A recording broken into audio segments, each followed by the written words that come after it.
네, 오늘 국무회의를 주재하는 문재인 대통령의 표정이 사뭇 심각했습니다. 먼저 올해 처음 실시된 을지 태극 연습에 대해서 언급했는데요. 전시 대비 역량 강화는 한순간도 소홀히 할 수 없는 국가의 임무라면서 끝까지 최선을 다해달라고 당부했습니다. 자, 이제 두 번째 주제로 넘어갈 타이밍인데 잠시 짧은 침묵이 흘렀습니다. 문 대통령이 뭔가 말을 고르는 듯했죠. 곧 작심한 듯 최근 한미 정상통화 유출 사건에 대한 발언을 시작했습니다.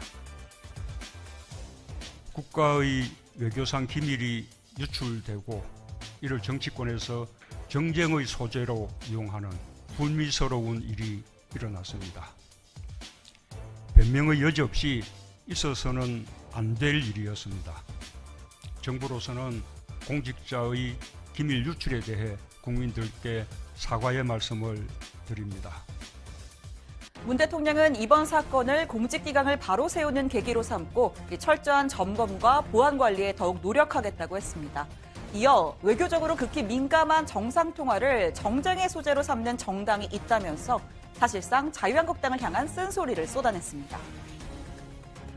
이를 국민의 알 권리라거나 공익제보라는 식으로 두둔하고 비호하는 정당의 행태에 대해 깊은 유감을 표합니다. 국정을 담당해 받고 앞으로도 국민의 지지를 얻어 국정을 담당하고자 하는 정당이라면 적어도 국가 운영의 근본에 관한 문제만큼은 기본과 상식을 지켜줄 것을 요청합니다. 네, 기본과 상식, 당리 당략보다 국익과 국가 안보를 우선하는 상식에 기초하는 정치여야만 국민과 함께 갈 수 있다고도 덧붙였습니다. 며칠째 관가와 정치권을 들쑤신 기밀 유출 논란은 국익을 저해하는 비상식에 가깝다는 점을 분명히 한 겁니다. 자, 그런데 한 번이 아니었습니다. 외교부는 주미대사관 K참사관이 자유한국당 강효상 의원에게 유출한 외교 기밀이 2건 더, 총 3건이 있는 것으로 파악했습니다. 시간 순으로 한번 살펴볼까요? 자, 첫 번째는 지난 3월 존 볼턴 미 백악관 국가안보부 장관이 정의용 청와대 국가안보실장과의 만남을 거부했다는 내용입니다. 당시에 강 의원은 국회 대정부 질문에서 내가 아는 바가 있다, 한미관계 좋지 않다라고 주장하면서 이 내용을 꺼내 들었죠. 최근에 정의용 안보실장이 볼튼 안보보좌관에게 전화를 해서 미국을 방문하겠다고 했는데 거절당했다는 얘기가 있습니다. 사실입니까? 네, 그런 얘기 못 들었습니다. 확인을 해보십시오. 사이가 나빠지고 있습니다. 지금 하노이 회담이 이렇게 대참사로 끝난 마당에 한미 간의 공조가 절실히 필요한 이 시점에 트럼프 대통령이 5, 6월에 일본을 2차례 방문을 하는데 한국을 안 들른다? 이게 말이 되는 외교입니까, 이게? 문재인 대통령께서 일본을 쫓아가셔서라도 트럼프 대통령을 만나야 됩니다. 네, 두 번째 유출건은 지난달에 있었던 한미 정상회담 실무 협의에 관련해서입니다. 이 내용은 강 의원이 언론을 통해서 공개했는데요.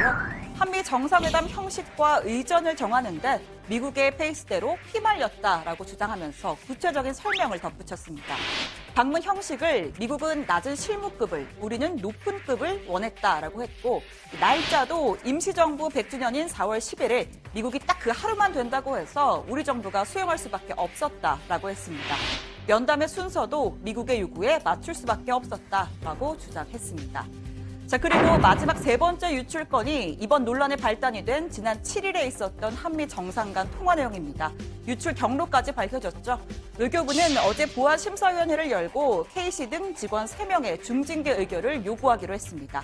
나머지 2사람은 K씨와 달리 한미 정상통화 문건의 열람범위 안에 있었고요. 이 통화 내용 전문을 출력해서 K씨에게 건넸고 이 내용은 고스란히 강 의원에게 흘러 들어갔습니다.